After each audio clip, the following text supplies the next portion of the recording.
Sveiki, aš Karolina iš Kemperiai 365. Šiandien noriu tęsti temą apie pilkąją kemperių rinką, buitiškai vadinamais pirikūpais. Viską, ką aš dabar pasakysiu, yra su visišku kemperių gamintojų palaikymu.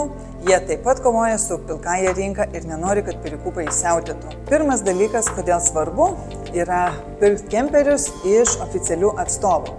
Tai yra garantija. Kiekvienais metais jūs turite atvažiuoti į autorizuotą servisą ir pasidaryti drėgmės testą. Mes suvedam drėgmės matavimo duomenys į oficialią gamintojo svetainę. Jeigu jūs norite išlaikyti garantiją ir nusipirkote kemperį iš neaiškaus pirkėjo, reiškia, jūs turėsit arba važiuoti pas jį, arba važiuoti į Vokietiją kiekvienais metais. Dabar įsivaizduokit, kad jūs nepasimatavote drėgmės, praradote garantiją ir į kemperį pradėjo tekėti vanduo, pradėjo siena pūt, reiškia, jums reikia keisti visą sieną.